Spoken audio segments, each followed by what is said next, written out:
Saudara, ada 3 tingkat kepemimpinan yang akan saya bahas hari ini. Pertama adalah kepemimpinan transaksional, sebagai contoh adalah Musa. Jadi kepemimpinan transaksional adalah gaya kepemimpinan yang didasarkan pada pertukaran imbalan, saudara. Ada hal yang bagus, ada cuan, saya ikut pemimpin ini. Kalau tidak ada cuan, saya tidak akan ikut pemimpin ini. Dan hukuman, pemimpin transaksional memotivasi pengikutnya dengan menetapkan imbalan yang jelas dan memberikan penghargaan untuk memenuhi harapan tersebut. Kalau kamu bisa memberikan saya kesejahteraan, kamu pemimpin saya. Kalau tidak, kamu bukan pemimpin saya. Itu adalah transaksional. Yang kedua adalah kepemimpinan transformatif. Contoh di sini adalah Yosua. Nah, kepemimpinan transformasional ini adalah pemimpin yang menciptakan visi bersama untuk masa depan dan membangun kepercayaan, saudara. Kata kepercayaan di sini penting, serta rasa hormat dari para pengikutnya. Yuk, kita orang sama-sama yuk. Suka duka kita jalani sama-sama. Ya kan? Nah, di keluarga juga sama. Nanti kalau misalnya suaminya belum bisa kasih segini, istrinya bilang, udahlah saya nggak mau jadi lagi istri kamu. Tapi kalau transformatif itu lebih ke, yuklah kita sama-sama, kita ciptakan visi bersama, bangun kepercayaan dan bangun rasa hormat. Oke, itu adalah transformasional. Di sini contohnya adalah Yosua. Tetapi ada satu tingkat kepemimpinan yang paling tinggi, yaitu kepemimpinan sejati. Di sini contohnya adalah Tuhan Yesus sendiri. Kepemimpinan ini adalah kepemimpinan yang fokus memuridkan untuk menciptakan dan melahirkan pemimpin berikutnya. Atau yang kita katakan leader create leader. Oke, saudara ingat ya, hari ini yang saya bahas ini cuma 3 ini aja. Transaksional, transformatif, sama sejati. Musa, Yosua, dan Tuhan Yesus. Kita mulai dengan Musa. Kepemimpinan Musa transaksional. Saudara, Musa tinggal di padang gurun selama 40 tahun, menggembalakan domba. Tiba-tiba Tuhan menampakkan diri kepada Musa. Musa kaget, dari gembala domba mengangkatnya menjadi pemimpin bangsa Israel. Jadi dalam Keluaran 3:10 dikatakan, jadi sekarang pergilah, aku mengutus engkau kepada Firaun untuk membawa umatku orang Israel keluar dari Mesir. Tetapi Musa berkata kepada Allah, siapakah aku ini? Maka aku akan menghadap Firaun dan membawa orang Israel keluar dari Mesir. Dengan kata lain, gak salah Tuhan. Saya itu udah 40 tahun itu jaga domba, saya gak ada keahlian apa-apa. Oke? Nah, ayat 13. Lalu Musa berkata kepada Allah, tetapi apabila aku mendapatkan orang Israel dan berkata kepada mereka, Allah nenek moyangmu telah mengutus aku kepadamu, dan mereka bertanya kepadaku bagaimana tentang namanya, apakah yang harus kujawab kepada mereka? Aku adalah jawaban Tuhan. Oke. Terusnya Keluaran 4 ayat 10, Musa masih menolak, saudara. Dia nggak pede, ya kan? Lalu kata Musa kepada Tuhan, Tuhan, aku ini tidak pandai bicara, dahulu pun tidak, dan sejak engkau berfirman kepada hambamu pun tidak, sebab aku berat mulut dan berat lidah. Oke. Saudara, nah, ayat 11, tetapi Tuhan berfirman kepadanya, siapakah yang membuat lidah manusia? Siapakah yang membuat orang bisu dan tuli? Membuat orang melihat dan buta? Bukankah aku yang ini Tuhan? Ayat 12, oleh sebab itu pergilah, aku akan menyertai lidahmu dan mengajar engkau apa yang harus kau katakan. Akhirnya Musa tetap menolak. Tetapi Musa berkata, Tuhan, utuslah Pak Hari, utuslah Pak Sony, utuslah kiranya siapa saja yang patut kau utus. Artinya dia menolak. 14 saudara, maka bangkitlah murka Tuhan terhadap Musa. Akhirnya Musa bohwat. Musa menyerahkan dirinya pada panggilan Tuhan untuk memimpin setelah mendapat teguran keras karena mengkritik lidah terbata-bata yang diberikan Tuhan kepadanya. Jadi Keluaran 4 adalah kali terakhir Musa menolak panggilannya untuk memimpin. Nah, saudara perhatikan ini baik-baik. Musa ditunjuk Tuhan dan memimpin, dan tiba-tiba dia muncul di hadapan bangsa Israel. Aku memimpin. Nah, bangsa Israel harus make sure dulu dong, dia bisa kasih gua apa, barusan dia layak jadi pemimpin. Karena dia keluar dari, entah dari mana Musa, tiba-tiba dikasih posisi. Karena itu saudara, Musa memulai kepemimpinannya dengan kepemimpinan transaksional. Nah, saudara, kita lihat sungut-sungut bangsa Israel kepada Musa. Nah, ya kan? Dimarah pertama. Jadi ada 3 tempat, banyak saudara. Jadi tapi saya kasih contoh 3 tempat. Dimarah. Keluaran 15 ayat 24. Lalu bersungut-sungutlah bangsa itu kepada Musa, kata mereka, apakah yang akan kami minum? Musa berseru-seru kepada Tuhan dan Tuhan menunjukkan sepotong kayu. Musa melemparkan kayu ke dalam air, lalu air itu menjadi manis. Kejadian di padang gurun Sin. Keluaran 16 ayat 2. Di padang gurun itu bersungut-sungutlah segenap jemaah Israel kepada Musa dan Harun dan berkata kepada mereka, kalau kami mati tadinya di tanah Mesir oleh tangan Tuhan, ketika kami duduk menghadapi kuali berisi daging dan makan roti sampai kenyang. Sebab kamu Musa membawa kami keluar padang gurun ini untuk membunuh seluruh jemaat ini dengan kelaparan. Transaksional. Musa nggak bisa kasih dia daging, nggak bisa kasih apa. Mereka bilang, lu pemimpin apa Musa? Oke? Dan di Masa dan Meribah. Keluaran 17 ayat 2. Jadi mulailah mereka bertengkar dengan Musa. Kata mereka, berikanlah air kepada kami supaya kami dapat minum. Tetapi Musa berkata kepada mereka, mengapakah kamu bertengkar dengan aku? Mengapakah kamu mencobai Tuhan? Hauslah bangsa itu akan air di sana. Bersungut-sungutlah bangsa itu kepada Musa dan berkata, mengapa pula engkau memimpin kami keluar dari Mesir untuk membunuh anak kami, membunuh kami dan ternak kami dengan kehausan? Jadi inilah kepemimpinan transaksional. Musa bisa kasih dia roti, kasih daging, pemimpin. Musa bisa kasih dia air, bisa pemimpin. Musa nggak bisa kasih air, bukan pemimpin. Begitu saudara. Berdasarkan materi, berdasarkan apa yang bisa diberikan pemimpin. Oke, kita beralih kepada pemimpin transformatif. Nah, kita perhatikan di sini contohnya adalah Yosua.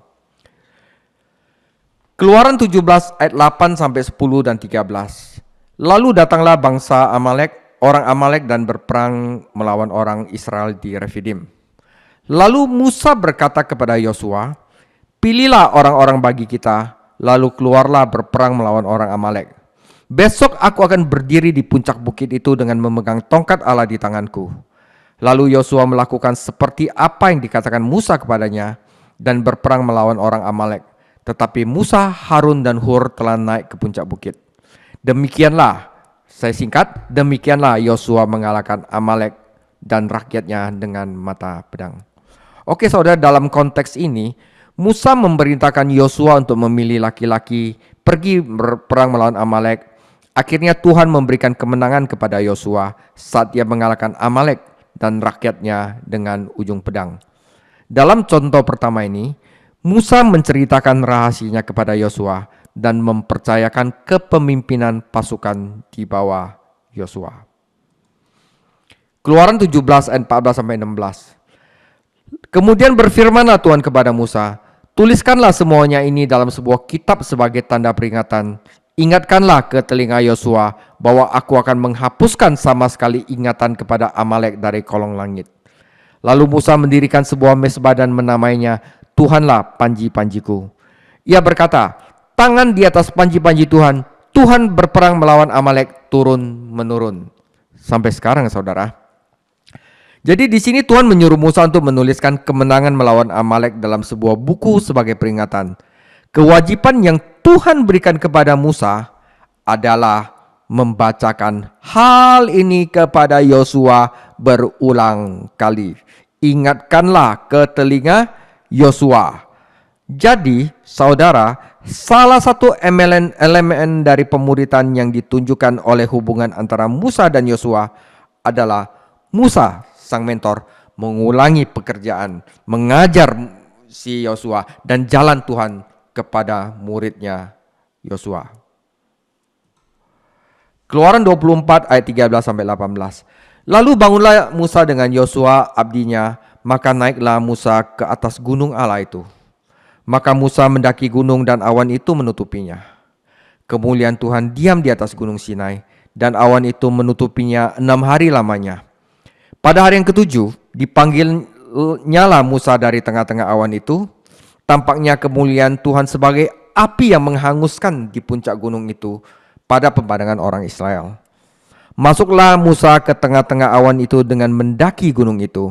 Lalu tinggallah ia di atas gunung itu 40 hari dan 40 malam lamanya.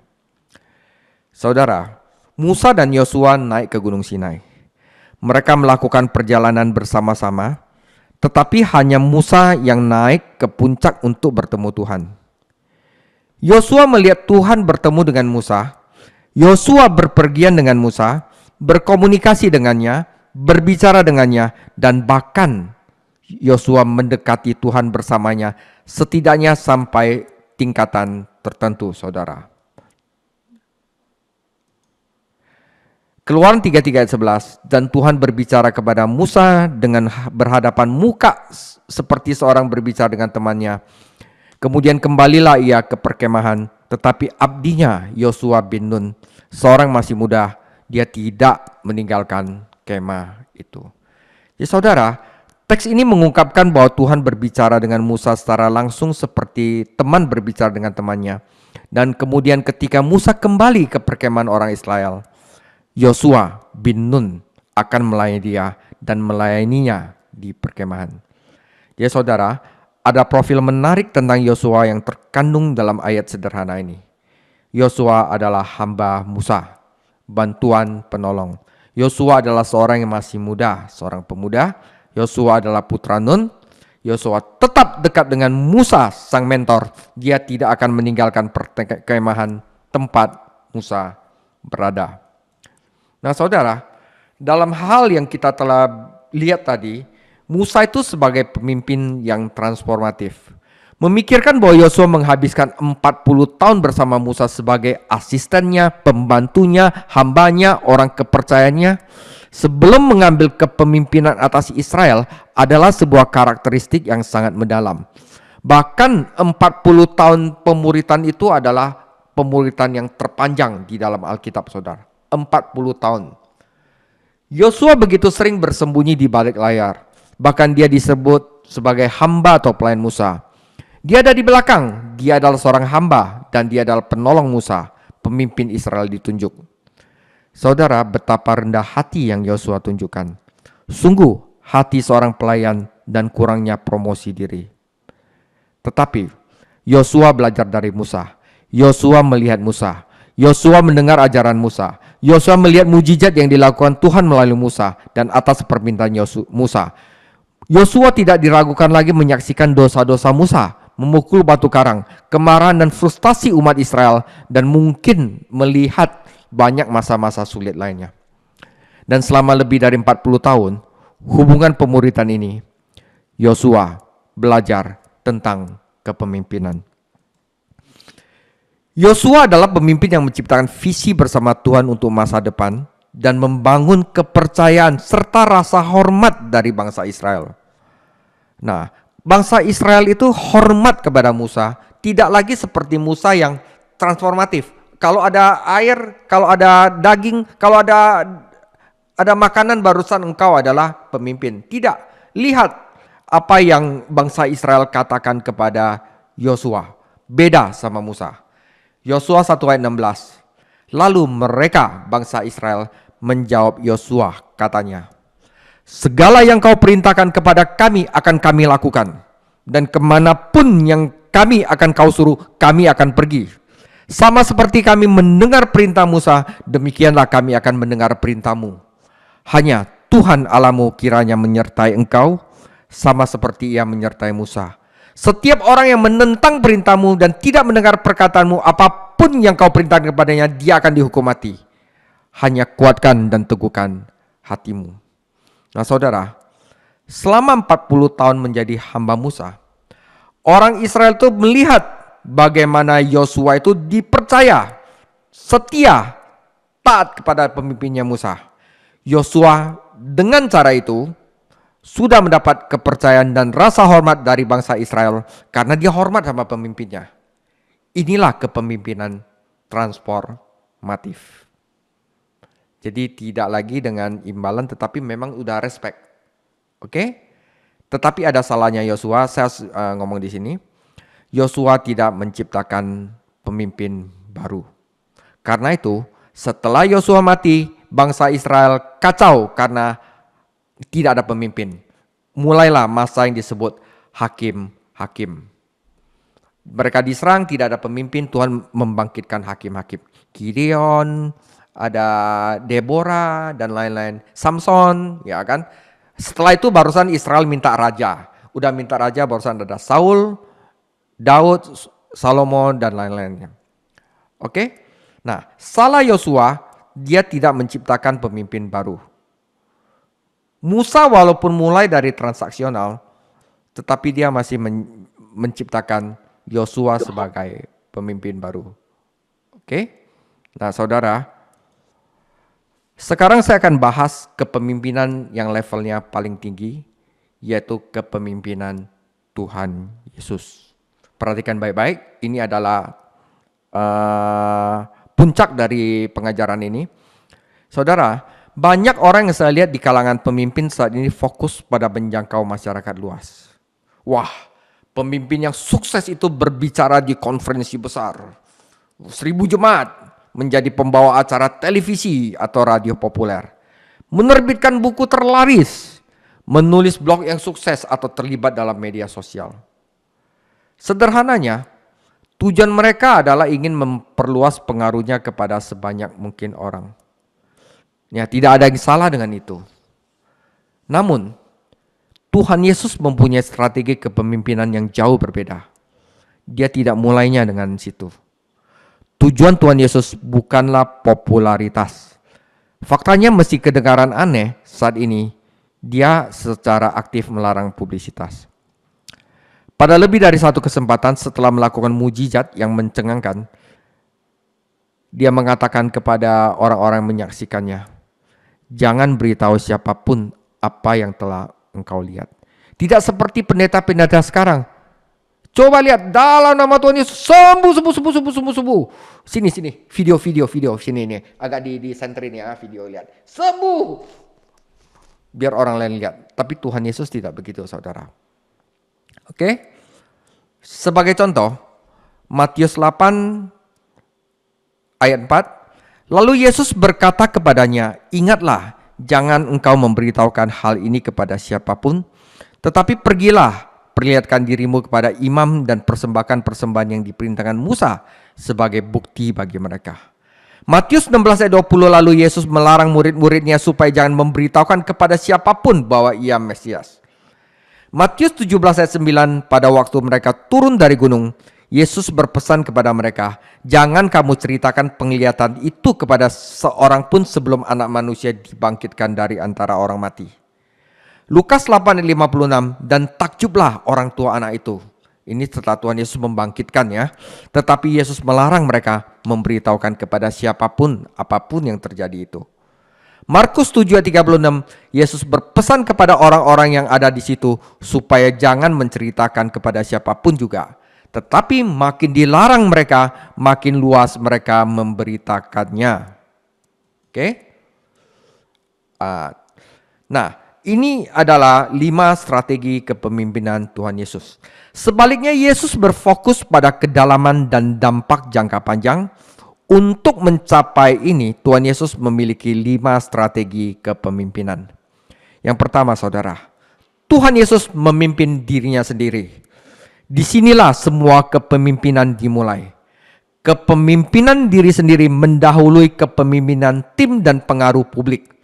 Jika Anda tidak bisa memimpin diri sendiri, Anda tidak bisa dan tidak seharusnya memimpin orang lain.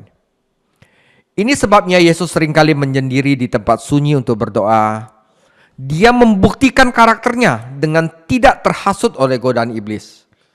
Ia tahu bahwa karakternya, identitasnya adalah landasan untuk pelayanannya. Itu pertama yang Tuhan Yesus lakukan. Yang kedua, Tuhan Yesus memilih 3 murid terdekat. Yesus memiliki lingkaran dalam yang terdiri dari Petrus, Yakobus, Yohanes. Dia mengajak mereka jalan-jalan khusus, ajak ke puncak misalnya.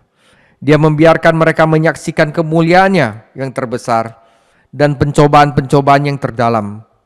Dia berdoa bersama mereka. Dia mengajari mereka hal-hal yang tidak dia ajarkan kepada orang lain. Dia bahkan memperkenalkan mereka kepada keluarga surgawinya. 3 orang murid terdekat ini adalah teman terdekat dan orang kepercayaan Tuhan Yesus. Yang ketiga, Tuhan Yesus memuridkan 12 murid. Dia memilih ke-12 murid untuk bersamanya. Dia mengajar mereka, juga memberi mereka tugas. Namun dia berbagi kehidupan sehari-harinya dengan mereka. Seperti yang dilakukan Rasul Paulus bertahun-tahun kemudian, dia mencurahkan seluruh hidupnya kepada mereka. Oleh karena itu, ia mempercayakan kepada mereka kuasa untuk melakukan pekerjaan yang telah ia lakukan sendiri. Faktanya, dia berjanji kepada mereka bahwa mereka sebenarnya akan melakukan pekerjaan yang lebih besar. Jadi memimpin dirinya sendiri, memimpin 3 lingkaran terdekat, memuridkan 12 murid, dan dia juga memobilisasi 70 orang. Yesus memilih kelompok 70 orang di mana dia memberikan tugas khusus. Dia mengirimkan mereka berdua-dua. Dia meminta mereka komitmen besar. Dia hampir tidak memberikan mereka sumber daya apapun. Namun dia menuntut mereka untuk melakukan mujizat. Dia mengatakan kepada mereka untuk mengharapkan pertentangan dari dunia. Dan dia tidak menjanjikan imbalan duniawi. Itu strategi Yesus. Dan yang kelima, dia mengajar banyak orang. Yesus mempunyai pelayanan publik juga. Kadang-kadang dia khotbah. Dia sesekali berbicara pada ribuan orang. Namun dia tidak menjadi penghibur kelompok-kelompok ini. Atau menjadi entertainment yang menggelitik telinga mereka. Tidak, saudara. Dia tidak ngajar untuk orang mengerti lucunya. Dia melemparkan status quo, mengguncangkan kepekaan pendengarnya, dan sering mengajar dalam perumpamaan. Menariknya, dia merasa tidak perlu untuk menjelaskan semuanya, mengklarifikasikan semuanya. Dia sering membuat pendengarnya bingung dan bertanya-tanya apa maksudnya. Ya, tujuannya Tuhan Yesus berkata dengan hal-hal yang sulit. Tujuannya rupanya untuk mengubah paradigma mereka dan membuat mereka berpikir. Jadi kalau mereka tidak dibuat berpikir, mereka tidak akan ingat firman-Nya seperti apa. Ya kadang-kadang saya juga tidak akan menurunkan kualitas sharing saya biar orang itu bisa berpikir. Tapi masalahnya orang-orang tidak mau berpikir, ya kan? Jadi strategi kepemimpinan Yesus itu ternyata berhasil dengan baik. Dalam satu generasi, para pengikutnya menjungkir balikan dunia. Lihat Kisah Para Rasul 17:6. Kisah Para Rasul 17:6. Tetapi ketika mereka tidak menemukan keduanya, mereka menyeret Yason dan bersaudara ke hadapan pembesar-pembesar kota sambil berteriak katanya, orang-orang yang mengacaukan seluruh dunia telah datang juga kemari. Jadi saya akan refleksi atas kepemimpinan Yesus. Saudara, saya sendiri setelah berinteraksi dengan para pemimpin di setiap tingkatan masyarakat selama lebih dari 20 tahun. Pengamatan saya, sebagian besar pemimpin hanya fokus pada 2 strategi terakhir. Mereka pengen khotbah di depan ribuan orang, banyak orang, tetapi melompati 3 strategi pertama, yaitu diri sendiri, lingkaran terdekat, dan membuat murid. Mereka mempunyai pelayanan pengajaran umum. Mereka pandai memobilisasi kelompok untuk tugas-tugas tertentu. Namun sangat sedikit yang sengaja melatih sekelompok murid kecil, saudara. Bahkan lebih sedikit lagi yang membangun hubungan mendalam dengan segelintir orang-orang kepercayaan. Hanya sedikit yang masih bisa berperilaku baik. Akibatnya hal-hal tersebut tidak mempunyai dampak jangka panjang yang dapat mereka timbulkan. Semakin saya dewasa dalam pengalaman hidup, semakin banyak nilai yang saya lihat untuk mendalami beberapa hal. Memimpin masa yang besar itu hanya memuaskan dan memenuhi ego saya. Tetapi hal itu tidak menjamin dampak yang akan bertahan lama dan efektif. Saudara, oleh sebab itu, setelah saya belajar kepemimpinan dari Tuhan Yesus, saya lebih suka untuk memimpin dalam kelompok kecil dan menjadikan kelompok ini kelompok yang bermutu, saudara, dan memiliki dampak pada dunia. Itu lebih baik, ya. Oleh karena itu, saudara, sebagai penutup aplikasi dalam kepemimpinan, saudara. Pertama, transaksional leadership. You dapat posisi leadership ini karena you diberi posisi. Misal kita di gereja tiba-tiba disodorin, wah kamu kabit ini. Ya. Tapi orang-orang belum yakin kamu bisa lakukan gak? Kamu pemimpin kalau kamu bisa membuktikan bahwa kamu bisa itu. Setuju? Position, authority, tapi belum ada orang-orang percaya. Saudara, jika kita ada di level ini, ketahui deskripsi pekerjaan Anda. Terima tanggung jawab dan lakukan lebih dari yang diharapkan. Saudara, jika Anda ada di transformasi leadership, Anda sudah mendapatkan respect dan Anda juga ada relationship dengan orang-orang di gereja misalnya, atau di perusahaan, atau di keluarga mungkin. Jika kita ada di level ini, kita harus peduli dengan orang-orang yang bekerja dengan Anda. Kita juga harus sertakan orang lain dalam pekerjaan Anda. Dan kita juga harus belajar menghadapi orang yang sulit. Karena di setiap tempat banyak orang-orang yang sulit. Tetapi, kalau kita mau menjadi tingkatan kepemimpinan yang paling tinggi, kita sebut true leadership, itu dari respect, beralih ke kesetiaan, saudara. Dan fokus di sini bukan untuk meninggikan diri sendiri, tapi lebih meninggikan orang lain, yaitu people development. Jadi dari position menjadi respect, menjadi people development. Saudara, jika kita ada di level ini, tugasnya adalah perlengkapi para pemimpin kunci di bawah Anda. Kedua, kita harus menjadi model untuk diikuti orang lain. Dan kita yang terakhir, kita harus kembangkan tim inti untuk melengkapi kekuatan Anda. Saudara, demikian sharing saya tentang 3 level kepemimpinan. Semoga ini bisa diterapkan dan berguna dan menjadi pengetahuan bagi kita untuk memimpin umat Tuhan jika suatu hari kita dipercayakan dalam kepemimpinan. Karena saya yakin setiap orang Kristen adalah pemimpin. Tuhan Yesus memberkati.